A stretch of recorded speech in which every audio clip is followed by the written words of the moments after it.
Kathleen Robinson counted pennies at the register while the line behind her breathed impatience into the back of her neck. 47 cents in copper stacked in columns on the worn rubber mat between her trembling fingers and the cashier's practiced indifference. The bread was day-old, marked down to 99 cents.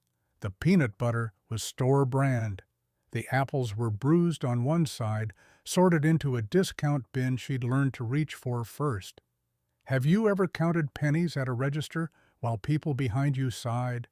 When did you stop being a person and become an inconvenience? The cashier was 17, maybe 18, young enough that poverty still looked like a choice to her. She didn't meet Kathleen's eyes when she swept the coins into her palm, didn't acknowledge the quiet mathematics of survival that had just played out in copper and shame. Behind them, a man in a clean jacket shifted his weight. The sound carried judgment without words. Jacob stood by the magazine rack, pretending to read about cars he'd never own. 16 years old and already fluent in the language of making himself small. He'd learned it the same place Kathleen had, in parking lots where they woke to strangers, staring through the windows in bathrooms where they washed their faces before anyone noticed they'd slept in their clothes, in moments like this, where the price of bread became a public spectacle. The bag crinkled as Kathleen tucked it under her arm. She turned toward the door, toward Jacob, toward the dented sedan in the lot that held everything they owned in its trunk and back seat. 4 years of this, 4 years since the word home had meant anything more than coordinates where they could park until morning. The parking lot smelled like rain that hadn't fallen yet. April in the mountains brought weather that couldn't make up its mind. Bright mornings that lied about warm afternoons, clouds that promised storms but delivered drizzle. Kathleen slid into the driver's seat and set the bread on the dashboard. Jacob climbed in beside her, said nothing. They'd learned that too, the silence that followed shame. Her phone rang before she could start the engine. Unknown number. Kathleen almost didn't answer. Unknown numbers meant debt collectors who'd bought her old medical bills, meant landlords from 2 years ago still hunting for money she'd never have. But something instinct, desperation, the particular kind of hope that poverty teaches you to distrust, made her swipe the green button.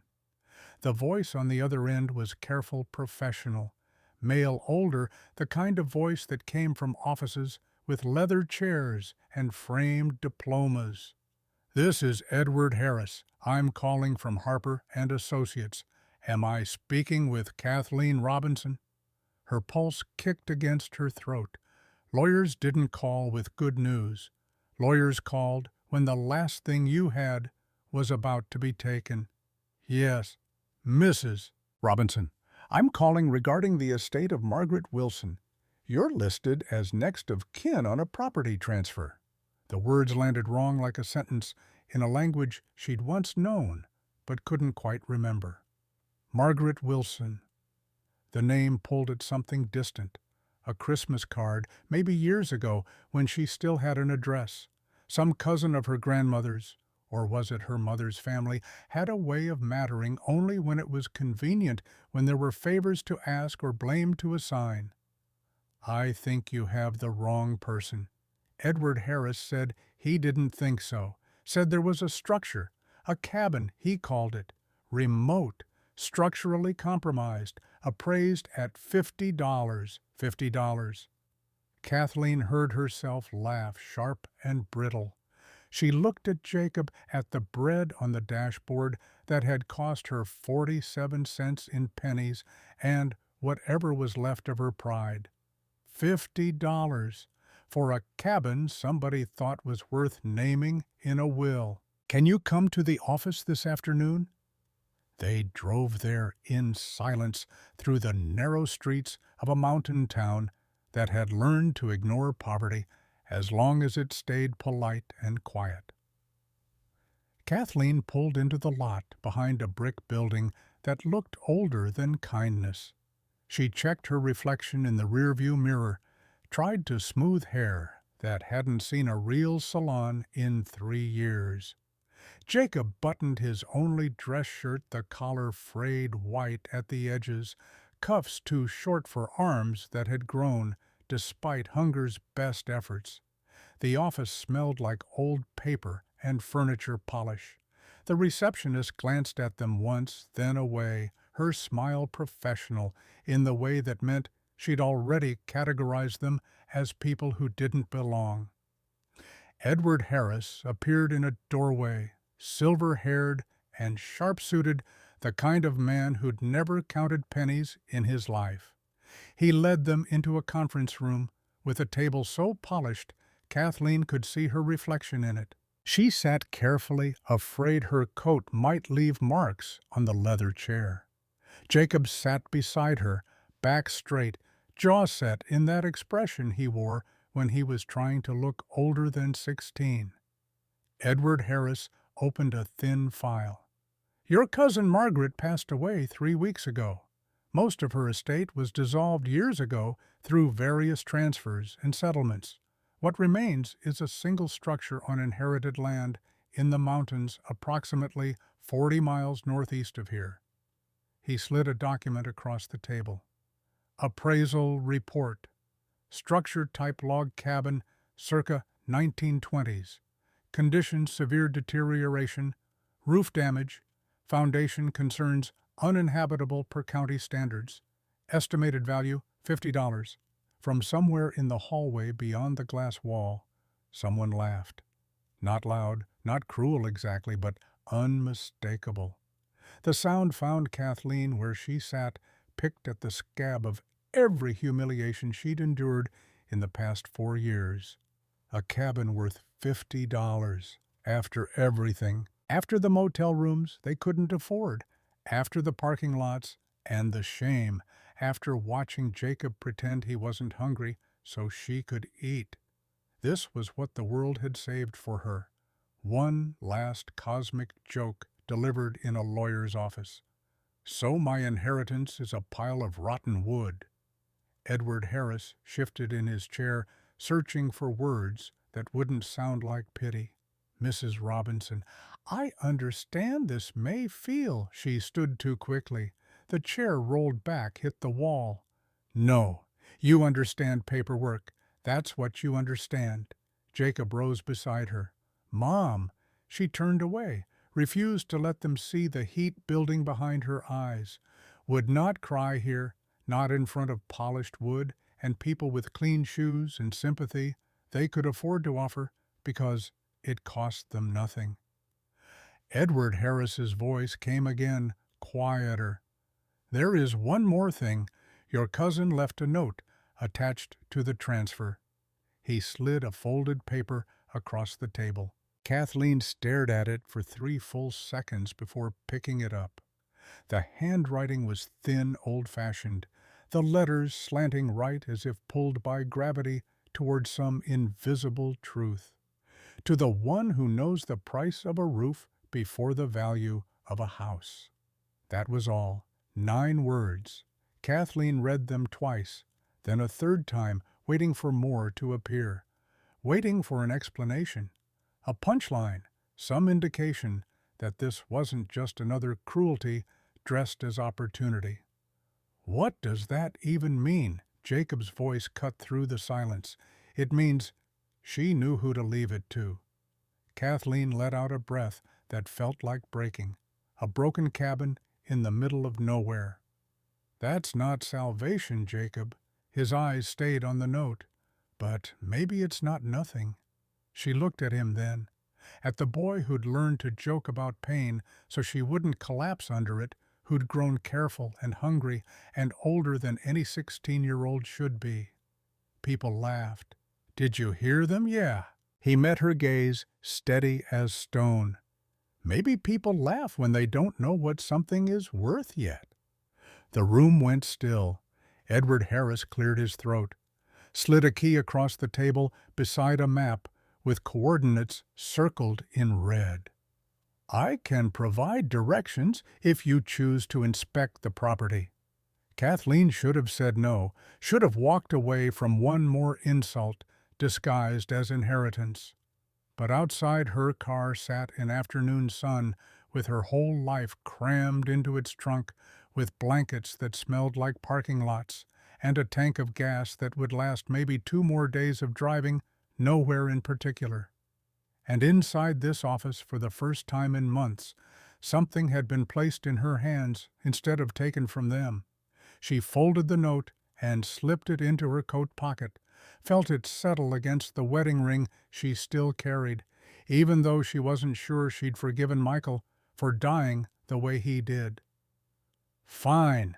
Show us the cabin nobody wanted. The drive into the mountains took 3 hours. The sedan wheezed on inclines, protesting every switchback like it knew Hope was dangerous and wanted no part of the expedition. In the back seat lay everything they owned that mattered. 2 blankets, a plastic bag of clothes, the photo frame Kathleen couldn't make herself throw away, even though looking at Michael's face still felt like swallowing glass. Jacob stared out the window at farmhouses tucked between hills, white paint glowing in afternoon light. Kathleen's hands tightened on the steering wheel. She knew that look, the one that meant he was imagining a life that didn't involve sleeping in cars, didn't involve pretending he wasn't hungry, didn't involve watching his mother count pennies while strangers sighed. "You okay?" Yeah, that was a lie. She'd taught him too well how to carry weight without complaint. "You're my son, I always know." He leaned his head back against the seat. The silence stretched between them, familiar as the car's rattling engine. Then his voice came quiet enough she almost missed it over the road noise. "It's not your fault."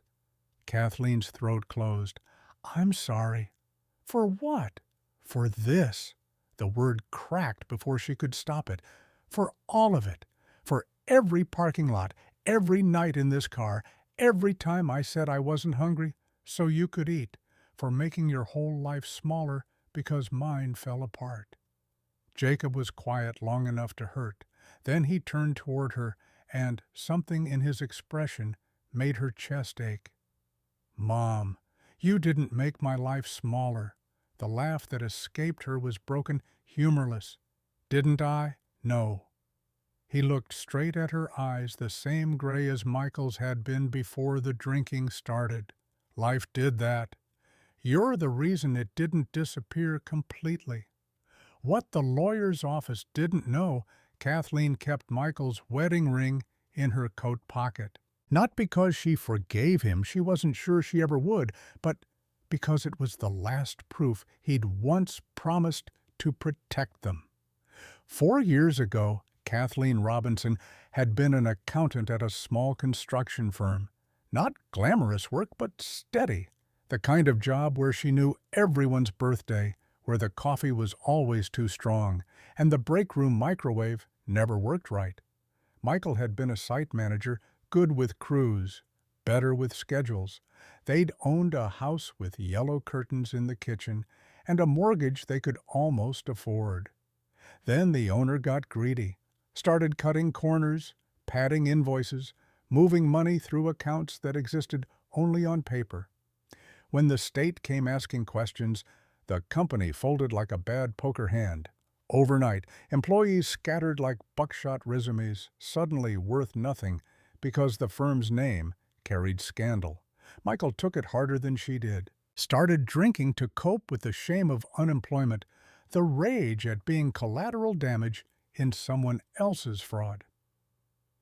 By the time Kathleen found part-time work cleaning motel rooms, Michael was half a bottle deep most nights, convinced the world had singled him out for punishment. The accident happened on a Tuesday. Michael drunk, trying to prove he was still capable of something by driving to a job interview he'd invented. wrapped the truck around a telephone pole on Route 19, died before the ambulance arrived. Blood alcohol content, twice the legal limit. Insurance company refused to pay. Called it reckless endangerment, said the policy didn't cover self-inflicted outcomes. Kathleen had been 36 years old, suddenly a widow with a 12-year-old son, and debt that grew faster than grief. The house went 3 months later. Bank took it with paperwork that felt colder than the February morning they changed the locks. She remembered Jacob at 12, smaller, then standing in the driveway with his arms wrapped around himself while movers loaded furniture into trucks. He'd asked if they could keep Dad's toolbox. She'd said yes, even though it meant leaving behind a lamp her mother had given them. The toolbox rode in the trunk through 2 years of borrowed couches and weekly motels until finally they couldn't afford even that, and the car became home. Jacob never cried where she could see, but she'd wake sometimes in the pre-dawn dark to find him curled in the passenger seat, shoulders shaking, face pressed into his jacket to muffle the sound. He was 16 now. The crying had stopped. Something harder had taken its place, a watchfulness, a careful measuring of every situation before committing to hope. The GPS signal flickered as they climbed higher. Pines thickened along the roadside shadows, stretching long as afternoon bled toward evening. When the paved highway gave way to dirt road, the sedan bucked over ruts and stones. Kathleen's knuckles went white on the wheel. Then she saw it. The cabin stood in a clearing like something the forest had tried to digest and given up. The roof sagged in the middle, shingles missing in patches that showed naked wood beneath. One shutter hung sideways. The porch steps leaned into weeds tall enough to hide whatever foundation they'd once been attached to. Half the windows were clouded with grime, the rest black, as if the inside had swallowed all light and refused to give it back. "This is it." Jacob checked the paper Edward Harris had given them, compared coordinates to the rusted numbers nailed to a post near the path.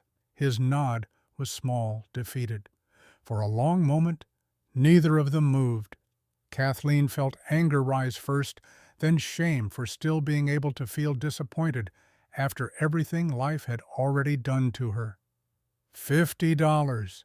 The appraisal suddenly felt generous. Jacob opened his door, stepped onto dirt that crunched under his shoes. Kathleen followed, legs heavy. The evening wind moved through pines behind the cabin with a sound like whispered warnings. On the porch, a board groaned under Jacob's weight. He placed one hand against the doorframe, testing. The wood was rough, weathered silver by decades of mountain winters. "We can still leave." Jacob kept his hand on the cabin. "It's ugly." She almost laughed. "That's generous." He turned, looked at her with that expression again, tired and serious, and older than any boy his age should have been. "But it's ours." Kathleen stood on the porch beside her son and listened to the cabin breathe. That was the only way to describe it. The structure didn't sit in silence. It creaked, whispered, settled into itself with sounds that suggested wood, remembering weight, remembering use, remembering hands that had built it before anyone alive now had been born. Jacob reached for this key Edward Harris had provided. Kathleen's hand shot out. "Wait?" He looked back. She didn't know what she was asking him to wait for. Prayer, maybe. Courage. Some sign from God that this wasn't one more cruel mistake. But the clearing offered nothing except mountain air and slanting light that turned everything gold and sad. She let out a slow breath. "Okay, go ahead." The key fought him at first. The lock resisted with rust and time, then finally surrendered. Jacob pushed the door inward, Cold air rolled over them, stale and ancient, carrying smells of dust and ash and decades of emptiness. The inside was darker than Kathleen expected. Thin beams of sunlight forced their way through dirty windows, landed across floating dust like searchlights seeking something lost. A stone fireplace dominated one wall.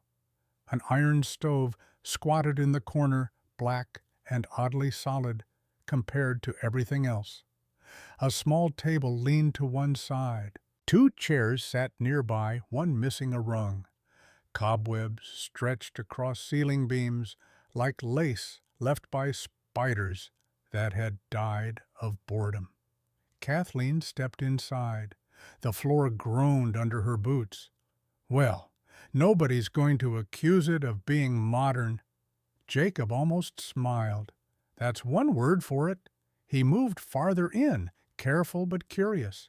Kathleen stayed by the doorway, letting her eyes adjust. The place was wrecked, yes, but not destroyed, not entirely. The roof sagged but hadn't collapsed. The fireplace stood intact. The walls, though worn, still held.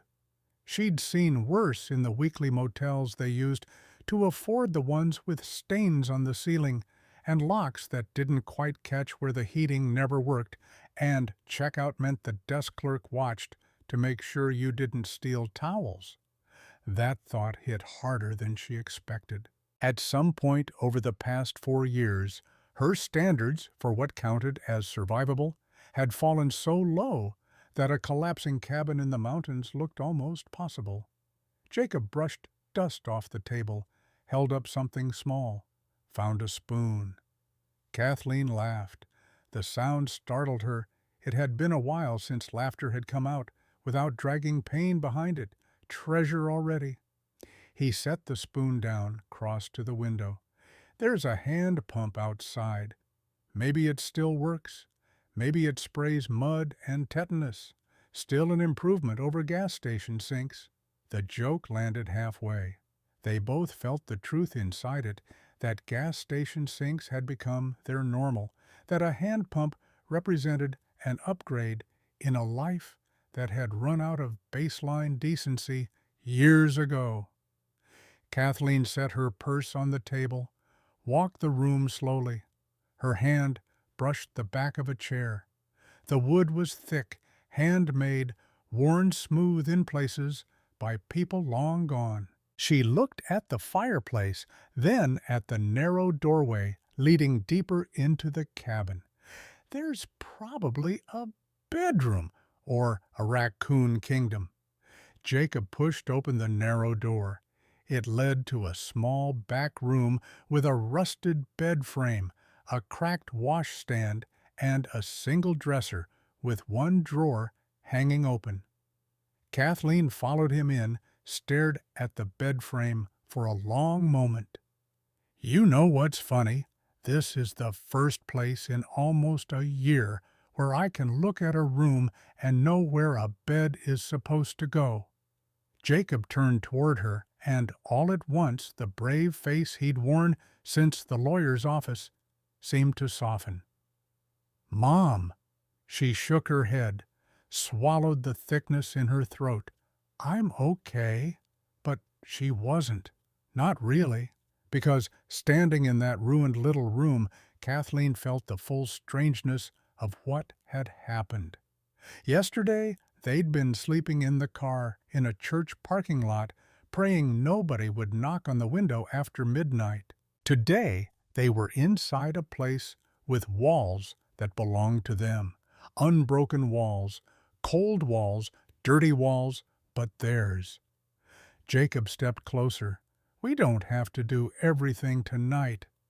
Kathleen nodded. No, just enough. Enough for what? She looked around the room again at the fading light, the dresser, the dust, the tired skeleton of the bed, enough to make it feel less abandoned. So they began.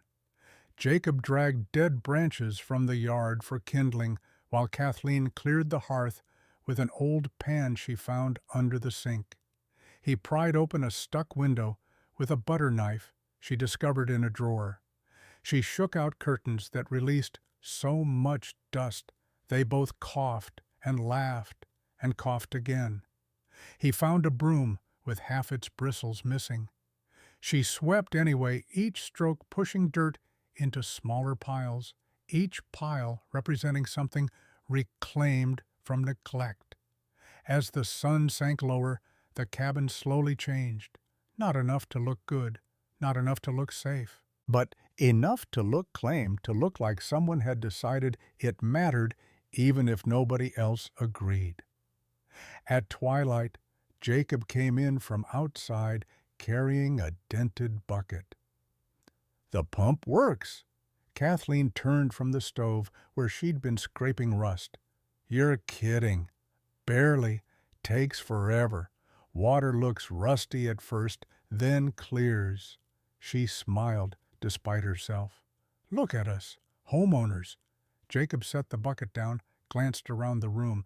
"It doesn't feel as bad now." "No, it doesn't."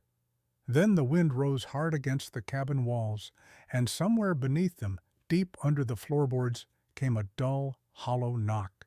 Both of them froze. Kathleen felt the hair lift on her arms. Jacob looked down at the floor, listening. "Tell me that was just the house settling." He didn't answer right away. Instead, he took one slow step toward the center of the room, head tilted. When he finally spoke, his voice was quiet. "Mom." That didn't sound like settling. The cabin went still after the sound. Not quiet, never quiet. The wind still moved along the walls.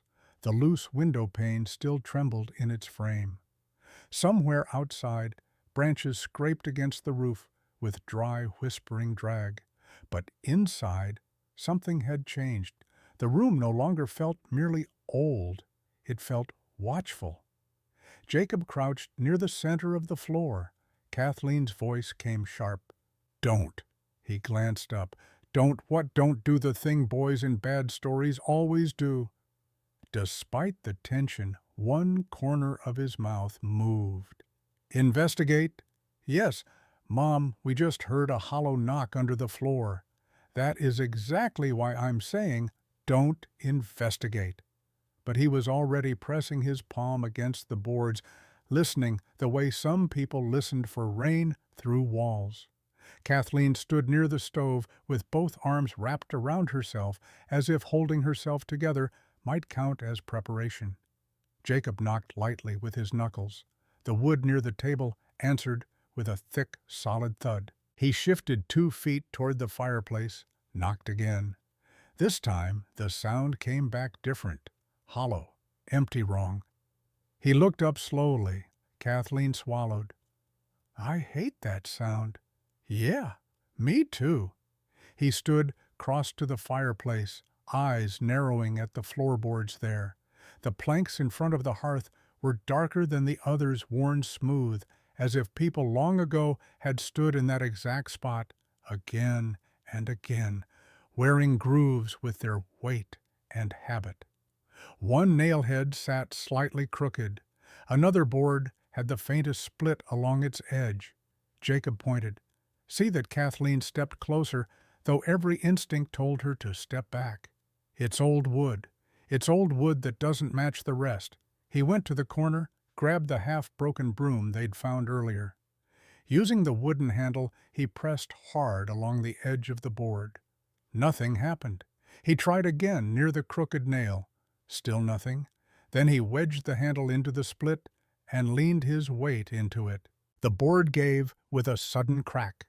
Kathleen jumped. "Lord have mercy!" Dust rose into the air. Jacob coughed, dropped to one knee, pulled the loosened plank up with both hands. Beneath it was darkness, a narrow space between the cabin floor and the ground below. For one strange second, Kathleen felt disappointment first. It was only a crawl space, an old gap, a place where mice and damp air and mountain dirt had been hiding for years. Then Jacob reached down. Wait, there could be snakes. He looked into the opening. In a sealed space under a fireplace, I don't know what mountain snakes believe in. That got a real laugh out of him, short, sharp needed. Then his face turned serious again. There's something down there. Kathleen moved beside him. At first, she saw only shadow. Then, slowly, the shape emerged. A small metal box tucked between two beams, gray with age and streaked with rust, but clearly placed by human hands, not forgotten by accident, hidden with intention. Jacob whispered, "Mom!" He reached in carefully, fingers straining, and dragged it toward the opening. The box was no bigger than a loaf of bread, but it looked heavy. Kathleen dropped to the floor beside him, helped him lift it out. They set it between them on the worn boards. Neither touched it for a moment. The box had a hinged lid and a little clasp, tarnished green at the edges. No lock, no markings on top, just a thin film of dust and the unmistakable feeling that it had waited a very long time to be found. Kathleen stared at it as if it might disappear. It could be nothing. Jacob looked at her. Do you believe that no? She didn't. Not after the note in the lawyer's office. Not after the hollow knock under the floor. Not after the way the cabin had seemed to hold its breath around them since they arrived. Open it. Jacob lifted the clasp. The hinge resisted, then released, with a dry, metallic groan. Inside lay a folded sheet of paper, tied with faded blue ribbon, an old iron key, 3 gold coins, dulled by time, and a small cloth pouch that clinked softly when Jacob picked it up. Kathleen stared at the coins first. Even in dim firelight they didn't look ordinary. Heavy old reel. But it was the paper that drew her hand. She untied the ribbon with trembling fingers, unfolded the page. The writing was the same thin, careful hand as the note from the office. If you are reading this, then the cabin has not chosen a fool. Kathleen's breath caught. Below that line was another. What is hidden here was never meant for the greedy, only for the one who understands what shelter is worth before asking what gold is worth. Jacob leaned closer. There's more. Kathleen read on, heart-pounding. The letter spoke of the cabin as if it were more than a building, more than wood and stone. It hinted that this first box was only proof that deeper inside the house something else had been concealed. Something protected from family members who would have sold every board, every acre, every memory for quick profit. At the bottom of the page, beneath the final sentence, was one line written darker than the rest. Begin where the fire once fed the house. Kathleen slowly lowered the letter. Jacob turned toward the black iron stove in the corner, then back to the massive stone fireplace. The cabin groaned around them as though waking another inch. Mom! Awe and fear tangled together in his voice. This wasn't just a cabin. Kathleen didn't sleep that night, even after Jacob finally stretched out under 2 blankets near the fireplace. Her mind refused rest. The little metal box sat on the table between them, its contents laid out carefully, as if they belonged in a museum instead of a broken cabin in the mountains. Every few minutes, her eyes returned to the letter. If you are reading this, then the cabin has not chosen a fool. Such a strange sentence.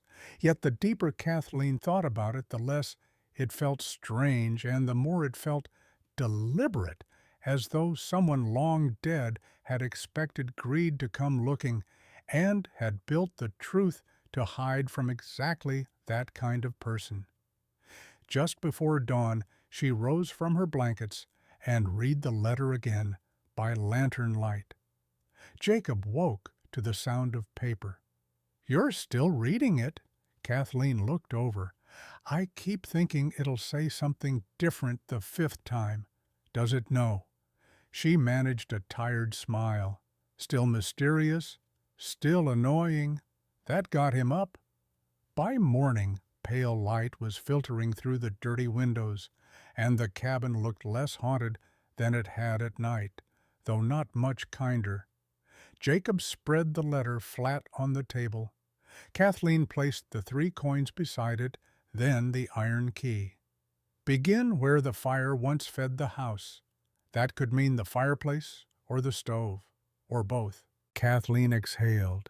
I hate when dead people write like they're proud of being cryptic. Jacob almost laughed, then turned serious again.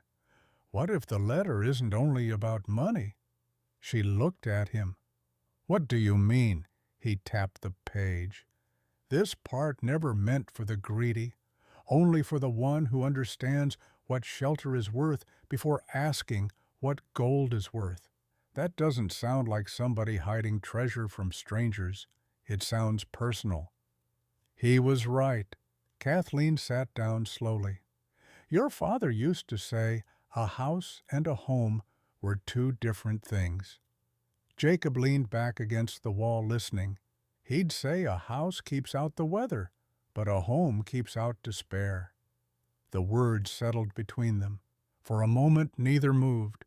Then Jacob stood. Let's check the fireplace first. They worked carefully. Kathleen cleared old ash and soot from the hearth, while Jacob inspected the stones one by one. Most were fixed deep and solid, but one near the back had a narrow edge cleaner than the others, as if it had been handled more recently. Though recently in this cabin might still mean 50 years ago. Jacob wedged the broom handle into the seam and pressed. At first, nothing happened. Then the stone shifted. Kathleen's breath caught. Together they pulled it loose, found a shallow cavity hidden behind it. Inside was a bundle of letters wrapped in oilcloth dry despite the years, and a narrow leather journal cracked with age. Jacob lifted them out like they were glass. Kathleen touched the oilcloth with reverence she didn't fully understand. She opened the first letter. The handwriting matched, to whoever came with need instead of appetite. Her throat tightened. She kept reading. The letters were written by Richard Miller, Margaret Wilson's grandfather, a man who'd once owned far more land in these mountains than the family ever admitted. Page after page, a painful history began to unfold. The land had been divided after his death, but not honestly. Brothers had forged claims. Cousins had sold off timber rights behind each other's backs. Men who already had money clawed for more until the family became known not for what it built, but for what it betrayed. One letter stopped Kathleen cold. I watched men at my own table speak of these hills as numbers, not as shelter. I watched them value acreage more than blood, so I chose to hide what remained until greed had burned itself out of the name. Jacob read over her shoulder. He hid it from his own family. Not all of them. Kathleen's voice was soft. The wrong ones. The journal gave more. Dates, property references, mentions of bonds and deeds and mineral claims, and a protected transfer never entered into public conversation. Not erased, just buried beneath silence and time. Richard Miller had believed one day the cabin would pass to someone who knew what losing a roof felt like, someone who would not turn land into vanity. Kathleen shut the journal and stared at the wall. All those years. People thought this place was worthless. Maybe that was the point. She looked at him, really looked at him, and something shifted deep inside her. For months, she'd seen only what poverty had done to him, the caution, the hunger, the tiredness. But now she saw something else, a steadiness, a mind sharpened by hardship without being ruined by it. He picked up one of the old letters, read the final line aloud. If mercy reaches this cabin before greed does, then what is hidden may yet become a blessing. Kathleen pressed her lips together hard. Jacob lowered the page. "Mom," she blinked fast, turned away. "I am fine." "No, you're not." She laughed softly, but it broke in the middle. "No, I'm not." He stepped closer. "What is it?" Kathleen looked at the letters spread across the table, at the evidence of a stranger who had somehow seen farther into her life than people standing right beside her ever had. "It's just," she swallowed, "I spent so long feeling like life had mistaken me for someone disposable. And now this man who's been dead for decades, wrote as if he was waiting for someone exactly like us." Jacob's voice was quiet when he answered. Maybe he wasn't waiting for someone lucky. He placed his hand over the journal. Maybe he was waiting for someone who would understand why it had to be hidden. Before Kathleen could answer, the low growl of an engine drifted in from outside. Both of them froze. A vehicle was coming up the dirt road, tires crunching gravel, getting closer with every second that passed. The engine noise grew louder, then cut off just outside the cabin. Kathleen stood motionless in the dim room, the letters still spread across the table between her and Jacob. For one suspended second, the whole cabin seemed to listen with them. A car door opened, closed. Slow footsteps on gravel, measured and deliberate. Jacob moved first, gathering the journal, the letters, the coins, the key, everything from the hidden cache, and shoving them back into the metal box, under the bed. He disappeared into the back room just as 3 clean raps landed on the front door, too polite to be friendly, too careful to be casual. Kathleen drew a breath, smoothed her shirt, and opened the door halfway. A man in a camel-colored overcoat stood on the porch, silver-haired, broad-shouldered, perhaps in his early 60s. He wore expensive boots that had never known real mud. Behind him sat a dark SUV dusted only lightly from the dirt road, as if even the mountain grime had been instructed not to touch it. He smiled, the kind of smile people practiced in mirrors until it looked natural. "Mrs. Robinson." Kathleen did not return the smile. "Who's asking Donald Thomas?" He extended a hand. "I own several properties in this county. Heard Margaret Wilson's cabin had finally changed hands. Thought it neighborly to introduce myself." Kathleen looked at the hand, then back at his face. "That's a long drive for neighborliness." Something flickered in his eyes, but the smile held. "I admire direct people. May I come in, no?" He gave a small, amused nod, as if she'd confirmed something he already suspected. "Then I'll be direct, too. That cabin is more trouble than it's worth. Structural repairs, access problems, no modern utilities, questionable title history. I'd be willing to relieve you of the burden." Kathleen felt her spine stiffen. "Relieve me. With cash. Today." Jacob stepped back into the main room, his face calm in that careful way Kathleen had come to recognize as dangerous calm. How much Donald Thomas's gaze shifted to him. "You must be the son." "That depends."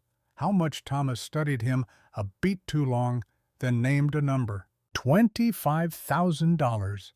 For a heartbeat, Kathleen forgot to breathe. 25,000 was more money than she'd seen together in years. First month's rent, last month's rent security deposit, food, heat, a used car that started when asked. It was safety, not forever, but long enough to remember what safety felt like. 25,000 could mean a bed that doesn't smell like someone else's cigarettes. Could mean Jacob eats breakfast without watching her face to see if there's enough. So, when your gut screams too good, do you trust it, or do you call it poverty talking? And that was exactly why it frightened her. A $50 cabin, a stranger in an expensive coat, 25,000 in cash. Nothing about that math was honest. She folded her arms. That's generous for a place you just described as worthless? Thomas chuckled softly. Worthless properties sometimes sit on useful land. Access roads can matter. Timber boundaries. Future development. I like to buy ugly things before other people learn how to see them. Jacob's eyes sharpened. You came awful fast for somebody who just heard about it. News travels in small counties, from lawyers, from everyone. Kathleen saw it then, the impatience under his polish. He was working too hard to sound casual, which meant he knew more than he should. She leaned one shoulder against the doorframe. You said there were title questions. There can be with old family parcels, and yet you brought cash anyway. Thomas smiled again. That's what confidence looks like. No. Kathleen's voice came quiet, steady. That's what urgency looks like. For the first time, his smile thinned. The wind moved through the pines behind him, carrying the faint smell of rain that still hadn't decided to fall. Somewhere inside the cabin, a floorboard popped. Thomas lowered his voice, softened it to something that might have sounded like concern if Kathleen hadn't heard that tone before from landlords, from debt collectors, from people who wanted you to believe cruelty was kindness. Mrs. Robinson, let me offer you some practical advice. People in difficult positions sometimes mistake sentiment for strategy. This structure is not a blessing. It's an accident waiting to become an expense. Take the money. Start over somewhere warm. The words should have sounded kind. Instead, they landed like an insult dressed up for church. Kathleen thought of the car, the church parking lot, the nights Jacob pretended not to shiver. Thought of the letters hidden behind stone by a man who'd seen greed coming before it arrived. You don't know anything about my position. I know enough. No, you know enough to want something. Silence stretched. Then Jacob spoke, voice even and cold. What exactly is so special about this land, mister? Thomas. Thomas did not answer immediately. He looked past them into the cabin as though measuring the walls with his memory. When he finally spoke, it was too careful. Nothing special, just potential. Jacob tilted his head. Then why'd you say title history was questionable? Thomas's jaw tightened barely, but Kathleen caught it. So did Jacob. There it was, that small, beautiful crack in his performance. He knew something. Maybe not everything, but enough. Thomas straightened his coat. You don't have to decide this minute, but my offer won't last. Kathleen gave him a long look. Then she said the words before she could second-guess them. Good. He raised an eyebrow. Good. Because we're not selling. The words came out stronger than she felt, but once spoken they settled into her like truth. Thomas's face changed almost imperceptibly. The warmth went out of it. What remained was calculation, cold and sharp. That may be a mistake. Kathleen held the door a little wider, not in welcome, but in dismissal. Then it'll be our mistake. He stared at her another second, then gave a short nod. As you wish, Mrs. Robinson. He turned and walked back toward the SUV, boots crunching gravel with each step. But just before opening the driver's door, he looked over his shoulder and said, almost casually, Margaret Wilson's people always did have a talent for hiding things longer than they should. Then he got in and drove away, dust rising behind the vehicle, like a question mark dissolving into mountain air. Kathleen stood frozen on the porch. Behind her, Jacob's voice dropped to a whisper. He knows. She shut the door slowly, locked it, even though the gesture felt foolish. A rotting cabin in the woods was not the kind of place a lock could truly protect. Yes, and now we know that too. They stood in the main room staring at each other. The letters were still hidden under the bed.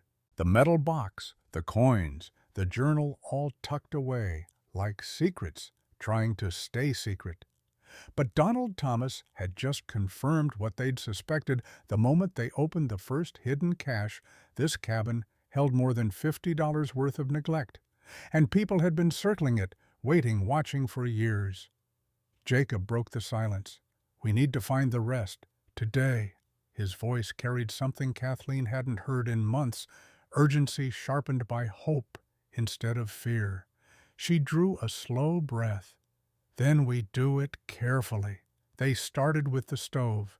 It stood squat and heavy on a square of stone, darker than the floor around it. Up close, Kathleen noticed what Jacob had already seen the day before. The stove looked too solid, too deliberately anchored compared to the rest of the cabin. Everything else had been left to sag, crack, or rust in peace, but this thing had been bolted down with intention. Jacob knelt, ran his hand along the base.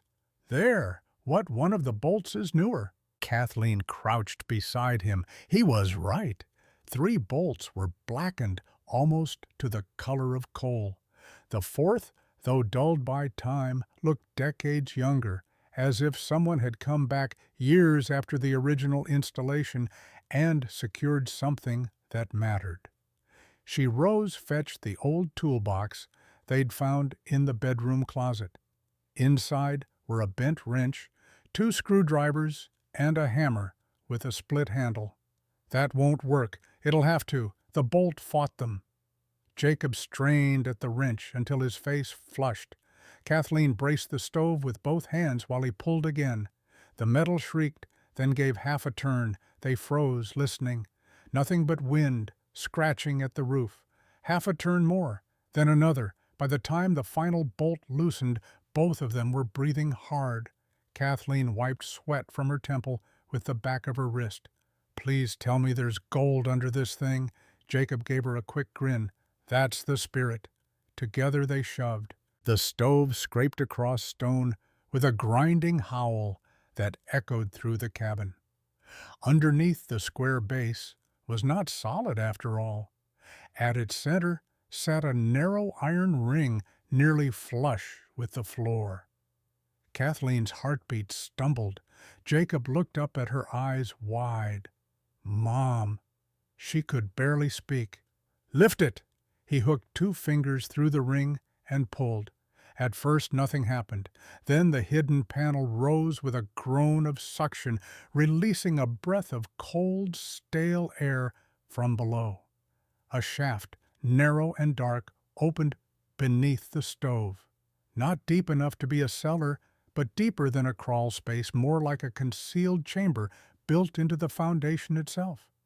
Kathleen stepped back instinctively. Good Lord! Jacob grabbed the lantern from the table, lit it, and lowered it toward the opening. Light slid down rough stone walls and found the bottom. There, tucked into a chamber no larger than a grave, sat a steel strongbox and a leather document case wrapped in oilcloth. For a long second, neither of them moved. Then Jacob looked at her. "I'm going down." "No, Mom, no." The word came out sharper than she intended. "If that floor shifts or that chamber caves, it's stone-lined. It's hidden under a stove in a decaying mountain cabin." He opened his mouth, closed it, then softened. "I'll be careful." Kathleen wanted to refuse, wanted to be the kind of mother who still had the right to say no and be obeyed. But the truth was standing open at their feet, and both of them knew it. She handed him the lantern. Slowly, he lowered himself down boots, finding narrow footholds in the stone.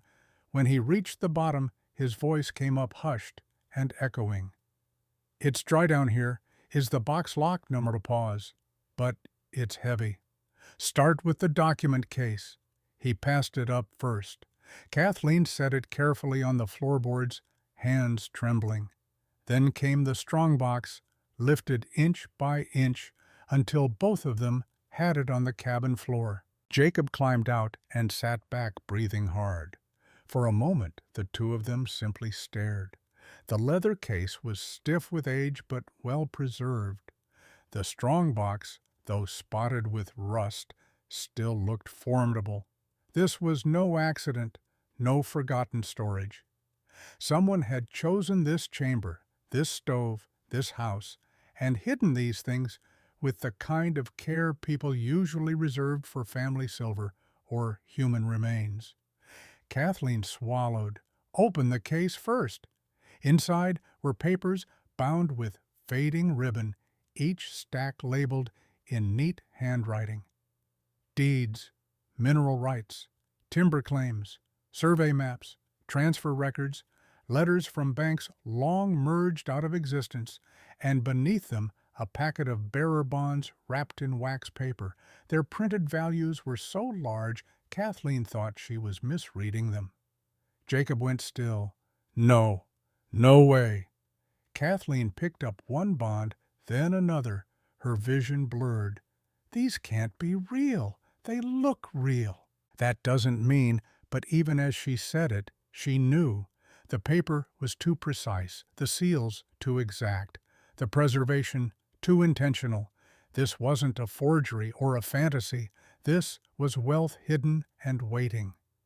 Jacob opened the strong box. Inside, nestled in dark velvet, gone brown with age, lay rows of gold coins, older and brighter than the three from the first metal box. Beneath them sat two cloth packets. Jacob unwrapped one carefully. A diamond brooch, a pearl necklace, a watch with an engraved case. Heirlooms, not modern pieces, things passed down through generations before someone decided they needed to disappear. Under that was one final envelope marked in Richard Miller's careful hand. For the one who finds the whole of it. Kathleen reached for it with shaking fingers. The note inside was short. If this is in your hands, then mercy arrived before greed. The bonds, claims, and deeds were hidden, so that no son of this family would strip these mountains bare for vanity. In proper hands, the total value should exceed $5 million, perhaps more in time. But if you have found this and think the money is the inheritance, then you have understood nothing. Kathleen stopped reading because she could no longer see through the tears. Jacob took the page gently, read the last lines aloud, his voice unsteady. The true inheritance is not wealth. It is the right to turn shelter into safety for someone after you. Silence filled the cabin, not empty silence, full silence, the kind that comes when life changes shape and the soul takes a moment to catch up. Kathleen sat down hard in the nearest chair, overwhelmed by the weight of what they'd just uncovered. All the hunger, the shame, the months of sleeping upright in a car, the ache of pretending for Jacob that tomorrow might be kinder, it all came rushing back at once. Only now it collided with something she'd almost stopped believing in. Relief. Not the cheap kind, not temporary. Something larger, wilder, almost frightening in its scope. Jacob stared at the bonds, then at the gold, then at his mother. Mom. His voice broke on the word. That did it. Kathleen covered her mouth and began to cry. Not neatly, not quietly, but like a woman who'd been holding back a flood for years and had finally run out of walls. Jacob crossed the room in 2 steps and dropped beside her, chair arms around her waist, like he was 12 again. We're okay. His own tears were running now. We're finally okay. Kathleen clutched the letter in one hand and her son in the other. Outside, the mountain wind moved through the pines, and the cabin that nobody wanted stood around them like a witness to something ancient and true. But even as the first wave of joy broke over them, another truth followed close behind. If Donald Thomas had guessed there was something hidden here before they found it, then he would not be the last one to come looking. Kathleen didn't trust the cabin to keep their secret. Not yet. Not when Donald Thomas knew enough to offer $25,000 for a structure worth 50. So, after they'd cried themselves hollow, after Jacob had counted the bonds 3 times to make sure the numbers were real, they made a decision. The strongbox went beneath the rusted bed frame in the back room covered with blankets. The leather case, the bonds, the deeds, the old letters, Richard Miller's final note, all of it went into the trunk of their car, wrapped in the same blankets they'd been using to keep warm on cold nights. If someone comes back while we're gone, they find an empty cabin. Nothing more. Jacob nodded, understanding, without needing explanation. They'd learned the hard way that the safest place for anything valuable was wherever you could see it. The drive down the mountain felt different than the drive up. The sedan still wheezed on curves, still rattled over potholes, but Kathleen's hands on the wheel were steadier. She had a destination now, Edward Harris's office, and a purpose that didn't involve begging or apologizing or counting pennies. They arrived just after noon. The receptionist looked up, same professional smile, same flicker of assessment. But this time, when Kathleen said she needed to see Edward Harris immediately, something in her voice made the woman pick up the phone instead of offering excuses. Edward appeared in the doorway moments later, concern already forming in his expression. "Mrs. Robinson, is everything we need to talk, privately?" He led them back to the conference room. Kathleen didn't wait for him to sit. She placed the first deed on the polished table between them. Edward Harris removed his glasses, picked up the document, and his face changed. He looked at the paper, then at her, then at Jacob, and back again. "Where did you get this from the cabin?" He opened the leather case. One document at a time, his usual polished calm thinned with every page. Maps, deeds, transfer records, mineral rights dating back to the 1920s, timber claims that had never been filed with the county. By the time he reached the bonds, he sat back in stunned silence. "My God." Jacob leaned forward. "They're real." Edward gave a slow nod. "They appear to be, and if the transfer trail in these documents holds up." He looked at Kathleen again, and she saw something shift behind his eyes. A lawyer's calculation, yes, but also something close to awe. "Mrs. Robinson, this is not a $50 structure. This is the surviving center of a concealed estate." Kathleen held his gaze. "How much?" He hesitated, choosing words carefully, very conservatively. "Several million, possibly more, depending on title confirmation, mineral rights validation, and whether these bonds remain fully redeemable." Jacob let out a breath that sounded almost like pain. Edward was not finished. His expression darkened. "And now that this exists on paper, you need to understand something very clearly. Once people know, they will come." Kathleen thought of Donald Thomas's smile on the porch. They already have. By noon the next day, the first call came. Edward answered it in his office, while Kathleen and Jacob sat across from him. They could hear only his side, but that was enough. "No, my client will not be discussing private holdings today, because your client has no standing that I can see." "Then file something." He hung up, rubbed his jaw. "Donald Thomas, or rather his attorney," Jacob muttered under his breath. "That didn't take long. It won't stop there." It didn't.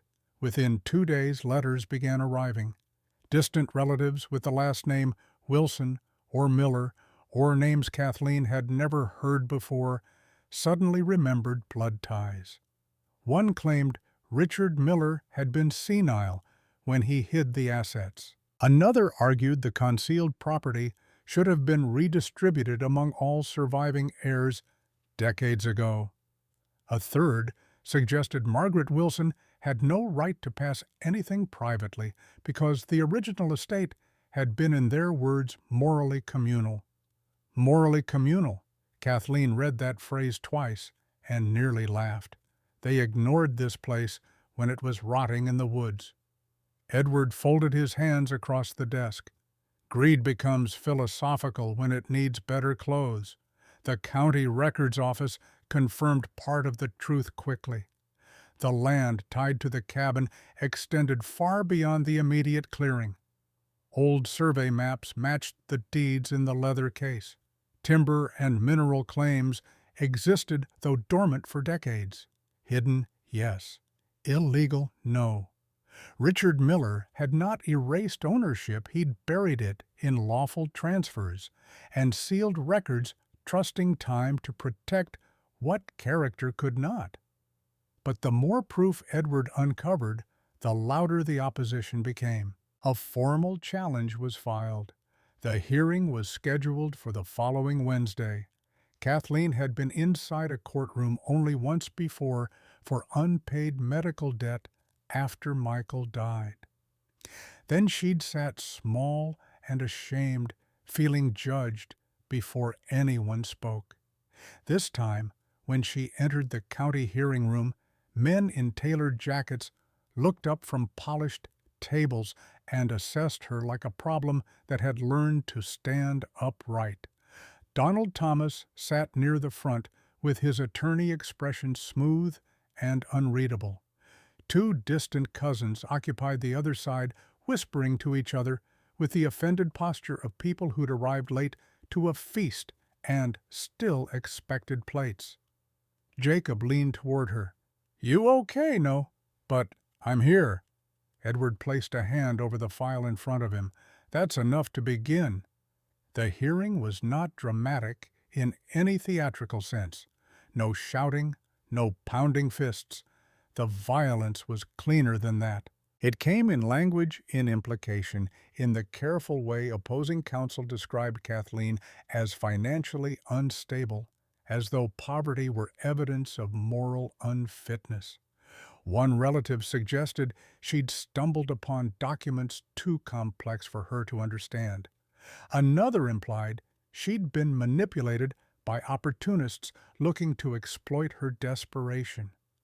Kathleen felt every word like a finger pressed against an old bruise. Then Donald Thomas's attorney adjusted his cuffs, and addressed the room with the kind of confidence that came from never having counted pennies.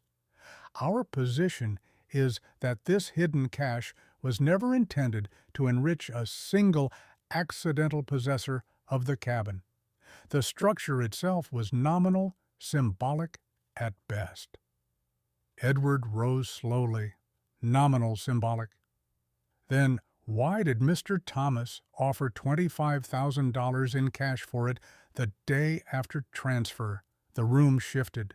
Thomas's face did not move, but his hand tightened once on the table, a small tell, but enough. But Edward continued, voice calm and sharp. He described title concerns, development, value, strategic use. Curious knowledge for a man who now wishes to characterize the cabin as meaningless. A murmur moved through the back benches. Edward placed Richard Miller's final letter into evidence. The judge read it in silence. When he finished, he looked up. "Mrs. Robinson, would you like to say anything before I review the record further?" Kathleen had not expected to speak. Her mouth went dry. For a moment, she saw herself as they saw her thrift store, coat-worn shoes, widow homeless woman, beneficiary by accident. Then she thought of the church parking lot, of Jacob pretending he wasn't hungry, of the laugh outside Edward's office when they were told the cabin was worth $50, of Richard Miller reaching across time to someone he hoped would understand shelter before gold. She stood. When that cabin was cold, broken, and worthless, nobody wanted it. Nobody came. Nobody cared what happened to it or to the woman and boy sleeping in a car who inherited it. Her voice was low but steady. Every eye in the room fixed on her, But the minute the woods started speaking in money, suddenly everybody remembered family fairness and principle. She looked directly at Donald Thomas. "You all ignored that place when it looked like us. You only came when you thought it could be turned into profit." The room went very still. She turned to the judge. "I don't know how to speak like lawyers do. I only know this. The people fighting for this inheritance now are the same kind of people Richard Miller hid it from in the first place." For the first time all morning, Thomas looked away. The hearing ended without an immediate ruling, but the damage had been done, just not to Kathleen. Outside the courthouse, reporters from the local paper lingered near the steps. Distant relatives avoided her eyes. Donald Thomas passed close enough for her to smell his cologne. "This isn't over." Kathleen met his gaze without flinching. "No, but it's not yours either." He walked on. Jacob stepped beside her shoulders, squared no longer, the careful boy from the sedan, but something steadier now, forged by hunger and truth both. Edward joined them a moment later. "I won't promise outcomes, but today helped." Kathleen looked up at the gray mountain sky beyond the courthouse roofline. For the first time in a very long time, she did not feel like someone begging life not to take one more thing. She felt like someone defending what had finally, impossibly, been placed in her hands. And that changed everything. The ruling came 12 days later. Edward called just after sunrise while Kathleen stood outside the cabin with a mug of weak coffee warming her hands, mist hanging low between the pines. "It's done." Her breath caught. "Done good or done bad?" He gave a tired laugh. "Done good." The judge recognized the transfer chain, the concealed holdings, and Margaret Wilson's legal right to pass the cabin and its connected assets. The challenges are effectively dead unless someone wants to spend a fortune losing on appeal. Kathleen closed her eyes. For a moment she could not speak at all. The mountain air felt thin, almost too clean for lungs that had spent years breathing fear. Inside the cabin, Jacob looked up from the table when she stepped through the door. "Well," she stared at him. Then she smiled, in a way she hadn't in so long it felt like remembering a language. "We won." Jacob shot to his feet. "We won! We won!" He let out a sound somewhere between a laugh and a shout, then crossed the room and wrapped her in both arms, lifting her half an inch off the floorboards. Kathleen laughed into his shoulder, and for one shining second the whole cabin seemed to ring with it. But joy, she had learned, was only the beginning of certain kinds of trouble. By afternoon, Edward was back on the mountain with folders, estimates, valuation summaries, and practical options spread across the same scarred table where the first letter had lain weeks ago. "If you liquidate the bonds, sell off the most accessible land parcels, and move the mineral and timber rights through the right channels," he paused, looked at Kathleen directly. "You could walk away from this with a very comfortable life, more than comfortable." Kathleen listened quietly, hands wrapped around a chipped mug that had come with the cabin. Edward continued, his voice taking on the measured tone of a man delivering advice he knew might not be welcome. "There are buyers already lining up. Developers, conservation groups, private investors. If your goal is stability, the cleanest move is simple. Sell the cabin, sell most of the land. Keep enough for security, invest wisely, and start over somewhere easier." Jacob leaned back in his chair, arms folded. "You make it sound like the obvious choice." Edward did not pretend otherwise. For many people it would be. After he left, silence filled the cabin. Late sunlight spilled across the floorboards, turning dust motes into gold. The repaired window over the sink stood open, and a breeze moved through, carrying the scent of pine and damp earth. The place no longer smelled abandoned. It smelled inhabited, claimed becoming something other than ruin. Jacob broke the silence first. "You should do it. Sell at least most of it." His voice was calm, but not casual. Kathleen turned to look at him. "Mom, you've been surviving on fumes for 4 years. You don't have to prove anything anymore.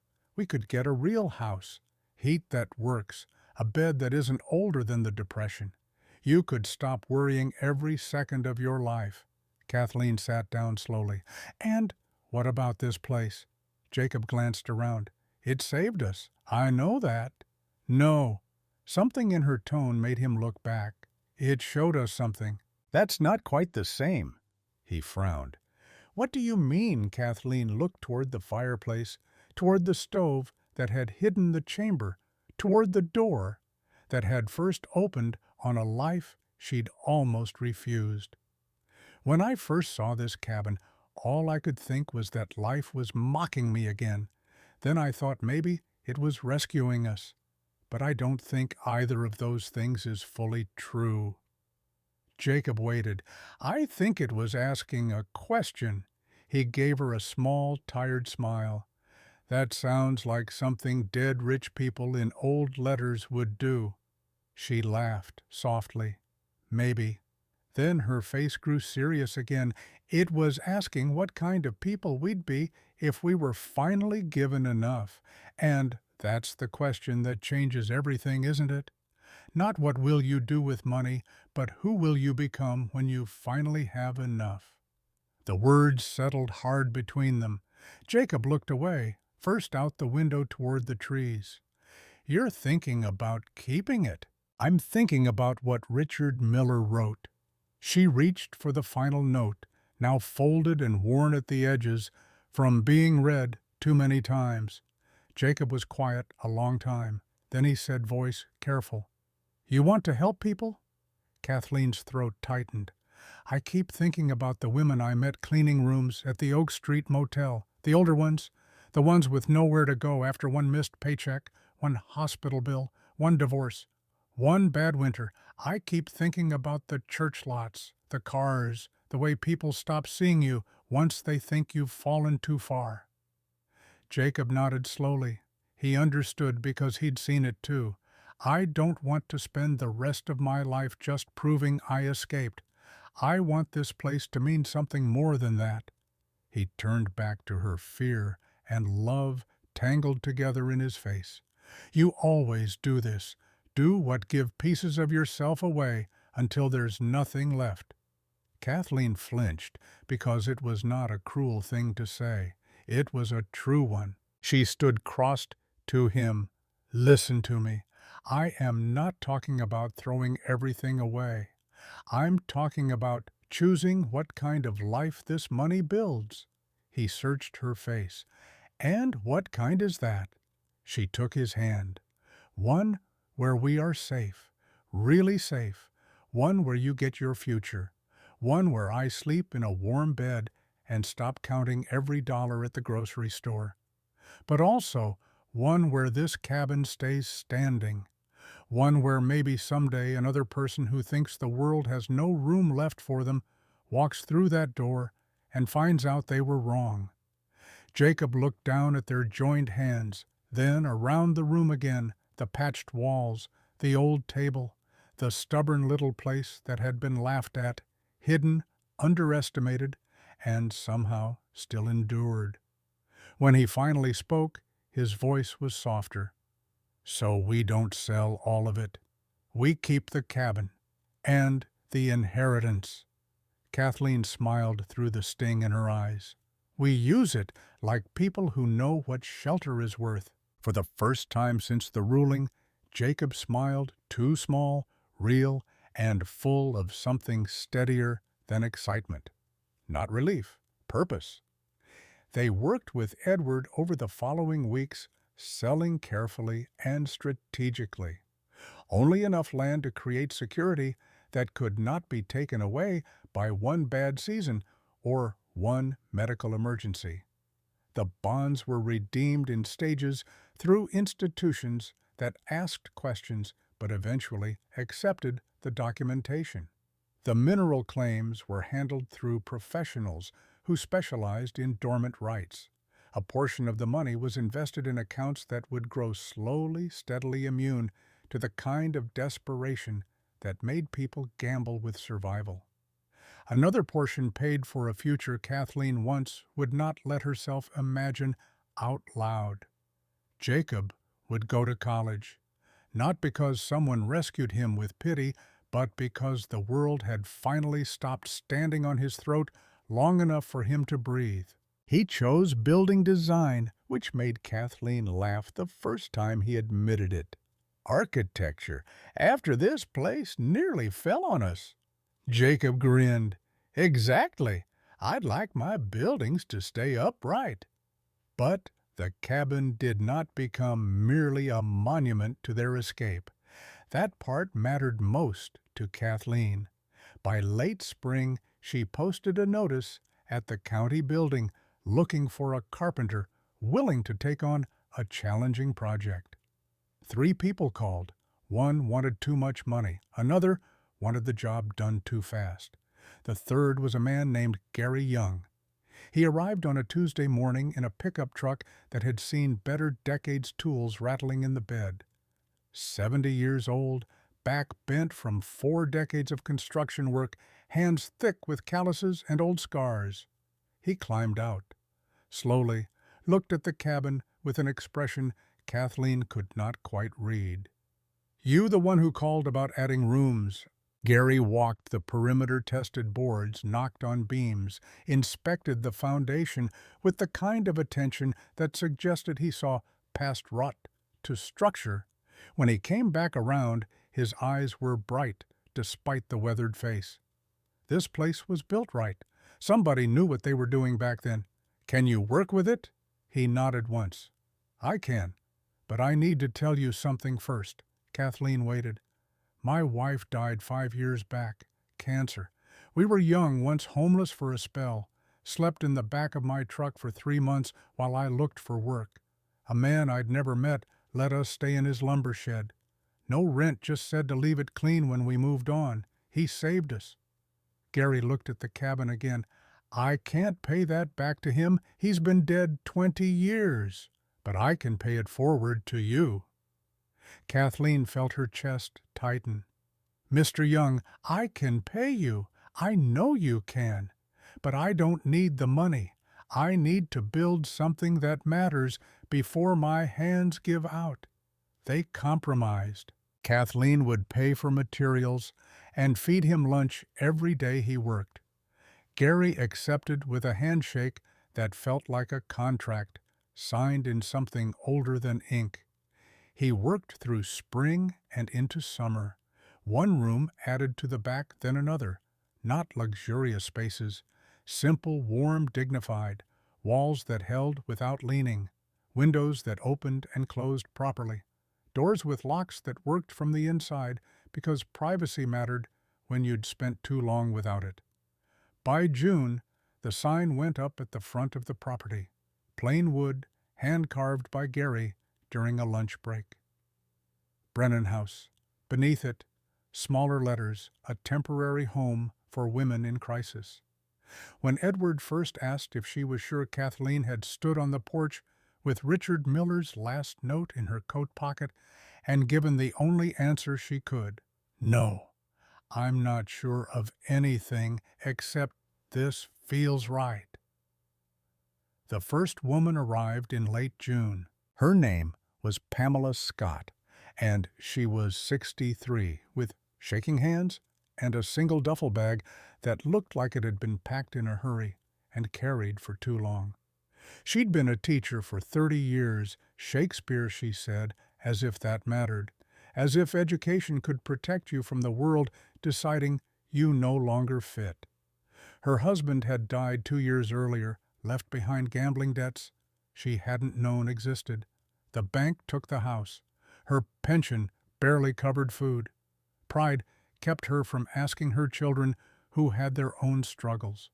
For 5 weeks she'd slept in her car, moving from parking lot to parking lot until a volunteer at St. Michael's Church handed her a slip of paper with Kathleen's number on it. Pamela stood at the base of the porch steps and looked up at the cabin the way Kathleen herself once had, with suspicion first, then exhaustion, then the dangerous, trembling edge of hope. "I taught Shakespeare for 30 years. I don't know how to ask for help." Kathleen stepped aside, opened the door wider. "I taught my son how to pretend he wasn't hungry. Neither of us knew how to ask either." Pamela stared at her a moment, something shifting behind her eyes. Then she came in. That night, after Pamela fell asleep in a clean bed with fresh sheets and the door locked gently against the dark, Kathleen stood in the hallway and cried quietly into her hand. Not because she was sad, because some griefs only finish leaving the body when they see a different ending become possible for someone else. Jacob found her there. "You okay?" She laughed through the tears. "You ask me that a lot." "Yeah." He leaned against the wall beside her. "You answer a lot of different ways." Kathleen looked toward the closed room where Pamela slept. "For the first time, I think I really am." By August, Pamela was not just staying, she was helping. Mornings found her at the kitchen table with a notebook writing lists. Women who arrived after her received advice on job applications, on how to talk to landlords, on which social services actually helped, and which ones just shuffled papers. She taught one woman to read a lease agreement, taught another to spot the warning signs of financial abuse, became, without anyone assigning the role, the person who made Brennan House feel less like charity and more like community. The local paper did a story in September. A reporter named Catherine Hill came out young and earnest with a notebook and too many questions. Kathleen almost turned her away, but Catherine said something that changed her mind. "I'm not here for tragedy porn. I'm here because people need to know that this kind of thing is possible. That someone can go from nothing to something and then choose to make the something mean more than comfort."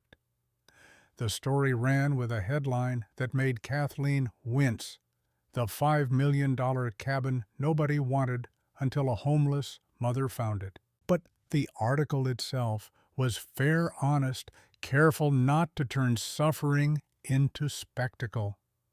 Catherine interviewed Pamela, who spoke about dignity with the precision of someone who'd taught rhetoric for decades. She interviewed Gary Young, who said only a house that's been through this much deserves to stand proper. The article mentioned Donald Thomas by name, noted that he'd declined to comment, included a photo someone had taken of him leaving the courthouse with his face carefully blank. Within a month, Catherine told Kathleen she'd heard through county sources that Thomas had overreached on another development deal and spent a small fortune learning that not every mountain could be bought by impatience. Kathleen took no pleasure in his failure, or rather not much. The greater satisfaction was quieter than revenge. It lived in mornings, in the smell of coffee and wood smoke, in seeing Jacob at the kitchen table with rolled plans and textbooks spread around him, in hearing another woman in the back room laugh on the phone because she'd just gotten a job interview, in standing on the porch at dusk and watching lights glow through windows that once held only darkness. One October evening, nearly a year after they'd first arrived, Kathleen took the old letters from the drawer and read them again. The pages were softer now, at the folds the ink fading, but still legible. Richard Miller's script no longer looked mysterious to her. It looked lonely, hopeful, human. Jacob came in from outside, carrying a box of donated blankets on one shoulder. "You're still reading them." I am. He set the box down, glanced at the top page. Still cryptic. She smiled. Less than before. He sat across from her. For a while they listened to the cabin around them, the settled wood, the murmur of the heater Gary had installed, the far rustle of evening wind in the trees. The house still breathed, but now it breathed like something alive, not haunted. Kathleen touched the final note, the one that had changed everything. "Do you remember what you said in the lawyer's office?" Jacob frowned. "Probably something smart. I was very impressive." She laughed. "You said maybe people laugh when they don't know what something is worth yet." He smiled a little. "Sounds like me." "No, it sounds like the boy who kept us going when I was too tired to believe."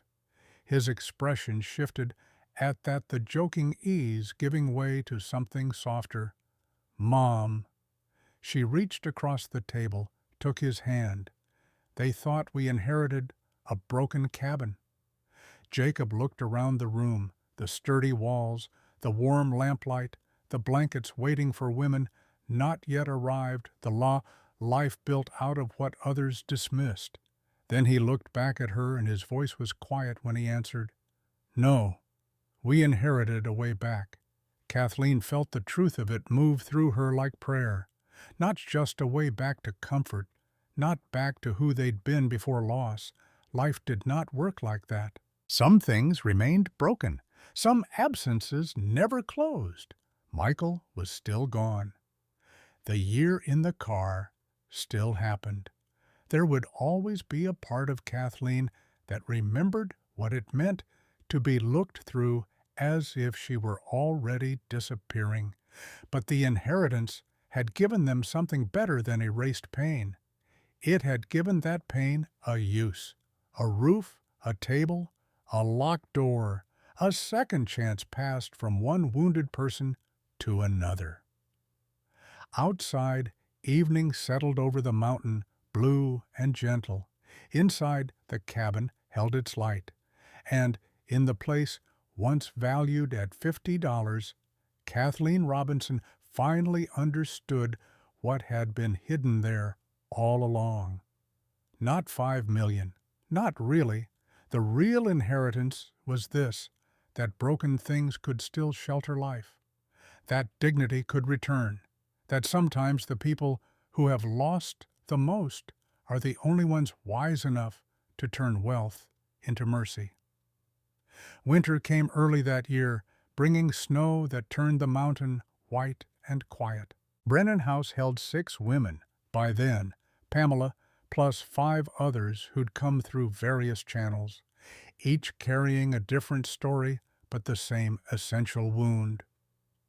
The cabin had been expanded again, Gary working through October to finish a second small structure beside the original, connected by a covered walkway he'd designed to keep the snow from piling too deep. Jacob was at university by then, studying architecture as he'd promised, coming home on weekends to help Gary measure angles and test load-bearing walls. He'd grown taller somehow, or maybe just straighter, no longer hunching against a world that had taught him to make himself small.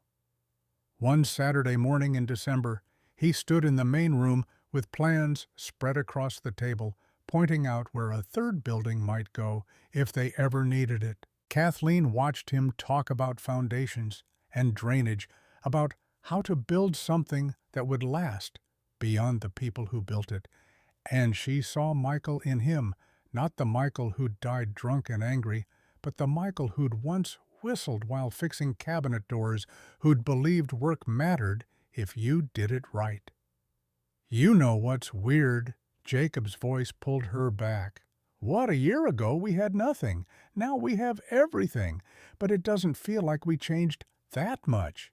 Kathleen looked at him, really looked at him. "That's because we didn't, sweetheart. The cabin didn't make us different people. It just gave us room to be who we already were." He considered this, then nodded slowly, like it was always there. We just needed somewhere to put it. "Yes." Pamela appeared in the doorway, then bundled in a coat they'd bought at the thrift store in town. She'd been out walking, something she did every morning, now relearning what it felt like to move through the world without fear of someone knocking on a car window and telling her to leave. "There's a family at the bottom of the road. Car broke down. They've got kids." Kathleen was already reaching for her keys. "How many?" "3. Young ones." Jacob grabbed his coat.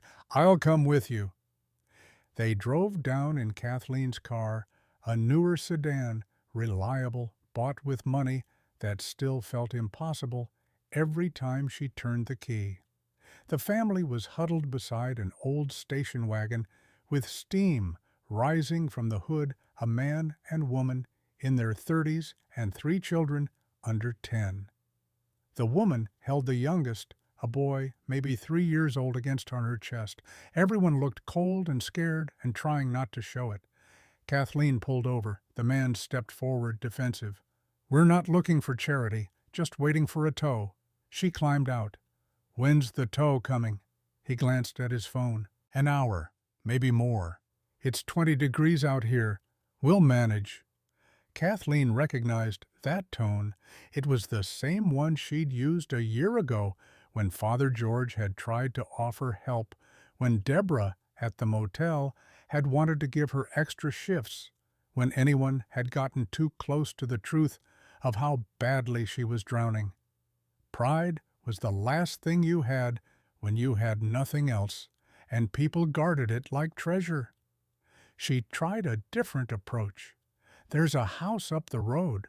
Warm. Coffee. You could wait there instead of here." The woman looked at her husband. The wind gusted, and the 3-year-old whimpered. That decided it, just until the tow comes. They followed Kathleen's car up the mountain in their limping station wagon, barely making the incline. When they saw Brennan House, the woman's face changed some mixture of relief and suspicion, like she couldn't quite believe something good was being offered without strings. Inside, Pamela already had coffee brewing and blankets pulled out. The children thawed by the heater while the adults stood stiff and awkward in the main room. Kathleen did not push. She'd learned that wounded people needed space to decide whether to accept kindness. The tow truck came 90 minutes later. The repair would take 2 days and cost more than they could afford right now. Kathleen heard the man's voice crack when he said it heard the woman's sharp intake of breath. They had family 3 hours away. They could call, maybe stay there while the car was fixed, or you could stay here. The words came out before Kathleen had fully decided to say them. The couple stared at her. "Stay here. We have room, just until your car's ready." The man shook his head. "We can't afford. It's free." "Nothing's free." Kathleen met his eyes. "You're right. Nothing's free. Somebody paid for it already, long before you got here. This is just the part where it gets passed on." They stayed 2 days. The children ran in the snow while Gary taught them how to build a proper snowman. The woman helped Pamela cook dinner, then cried in the kitchen when Pamela told her about sleeping in her car at 63. The man fixed a loose hinge on one of the bedroom doors, insisted on doing something to earn their keep. When they left, the woman hugged Kathleen hard enough to hurt. The man shook her hand, couldn't quite speak, just nodded once, and got in the car. Jacob watched them drive away. "You just gave them what Richard Miller gave you." Kathleen turned to him. "What's that proof that somebody sees them?" The words stayed with her through the rest of winter, through the spring that followed, through the steady rhythm of women arriving and leaving, each one carrying a little of Brennan House with them when they went. Some stayed weeks, some stayed months. One stayed a full year before finding an apartment she could afford and a job that paid enough to cover rent. By the following April, 2 years after Kathleen and Jacob had first driven up that dirt road, Brennan House had sheltered 34 women, Gary had built 2 additional cabins, all volunteer work, refusing payment beyond materials and lunch. Pamela was still there, no longer a guest, but something closer to family. Running a small library in one corner where women could borrow books or just sit quietly when the world got too loud. Jacob was finishing his 2nd year at university home for spring break. He'd brought a girlfriend this time, a quiet architecture student named Sarah, who carried a sketchbook everywhere and drew structural details with the kind of focus that suggested she understood buildings were about more than keeping out weather. One evening, they all sat on the porch, Kathleen, Jacob, Sarah, Pamela, Gary, and 2 of the current residents. The sun was setting over the mountains, turning the sky orange and purple and gold. Someone had brought out coffee. Someone else had brought cookies from town. Sarah looked at the original cabin, then at Kathleen. "My professor showed us your story in class, used it as an example of adaptive reuse, of taking something abandoned and giving it purpose. But he didn't mention the inheritance, just said you inherited a cabin and turned it into a shelter. That's about right." Sarah frowned. "But the money matters, doesn't it? You couldn't have done this without it." Kathleen considered this. The money matters, but it's not what matters most. What matters most, Kathleen looked at the cabin, at the lights glowing through windows, at the people gathered around her who'd each found their way here through different paths, but the same essential need. What matters most is knowing that when you finally get enough, you have to decide what enough means. Is it comfort, safety?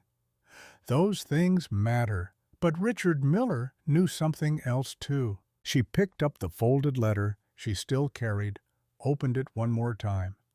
Read the final line aloud.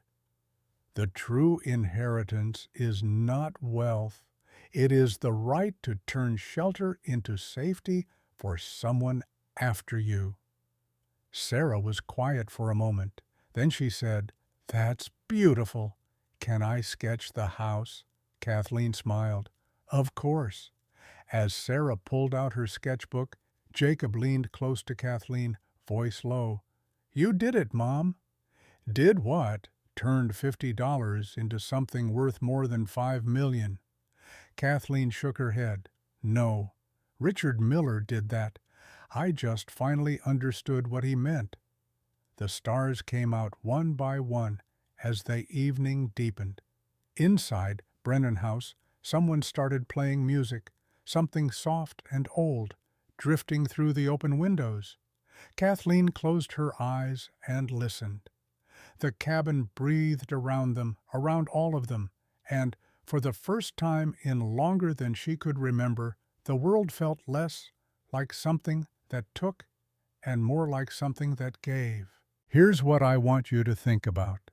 Kathleen could have taken the money and run. She could have sold everything, moved to Florida, never looked back. Would you have? When you've been hungry that long, when you've been invisible that long, could you choose mercy over comfort? Tell me honestly, because I don't know what I would do. But I know this: watching her make that choice changed the way I see inheritance, not as something you keep, but as something you pass on. Later that night, after everyone had gone to bed, Kathleen stood alone in the original cabin. The fireplace where they'd found the first letters, the stove beneath which the chamber had been hidden, the floor that had groaned under their weight, that first evening, uncertain whether it could hold them. She ran her hand along the mantel, felt the grain of wood worn smooth by time and use. Tomorrow, 3 more women were arriving, a mother with 2 daughters, fleeing something Kathleen didn't yet know but could guess. Next week, a reporter from a regional paper wanted to do a follow-up story.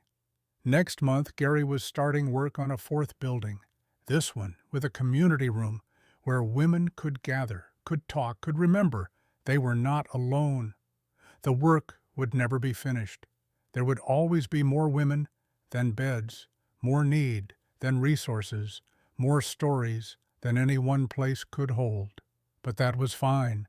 The cabin had taught her that. Some things were not meant to be finished. Some things were meant to continue to be passed from hand to hand, like the inheritance Richard Miller had hidden beneath stone and iron, waiting for someone who understood that wealth was not the same as worth. Kathleen turned off the light and stepped outside into the mountain night. The stars were brilliant here, away from city lights, scattered across the sky, like promises written in language she was only now learning to read. Somewhere in the woods, an owl called. Somewhere farther down the mountain, headlights moved along distant roads, people going home to places they hoped would hold them.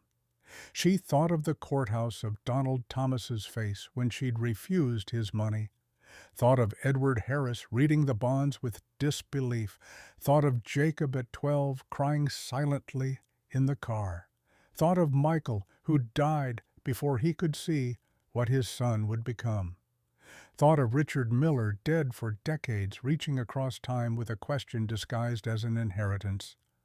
What will you do when you finally have enough? The answer, Kathleen knew now, was simpler than she'd expected. You build a place where someone else can find enough too. You turn shelter into safety. You make sure the next person doesn't have to count pennies while strangers sigh. You give them a locked door and a warm bed and the space to remember they're human. That was the inheritance, not the bonds or the gold or the land. Those were just tools. The real inheritance was the choice to use them right, to see past your own hunger to someone else's, to understand that mercy mattered more than comfort, that giving mattered more than keeping, that sometimes the broken places were the only ones strong enough to shelter other broken things. Inside Brennan House, the lights stayed on through the night. Someone always left them on now, a signal, a beacon, a promise that if you were lost in the dark, there was a place here that would let you in. Kathleen stood on the porch and watched those lights, watched them glow against the mountain darkness like hope, refusing to go out. And she knew with a certainty that felt like grace that this was what Richard Miller had been waiting for all along.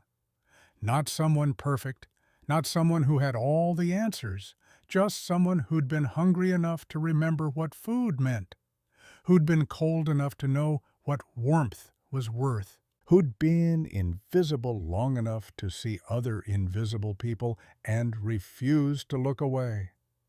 The cabin had not chosen a fool.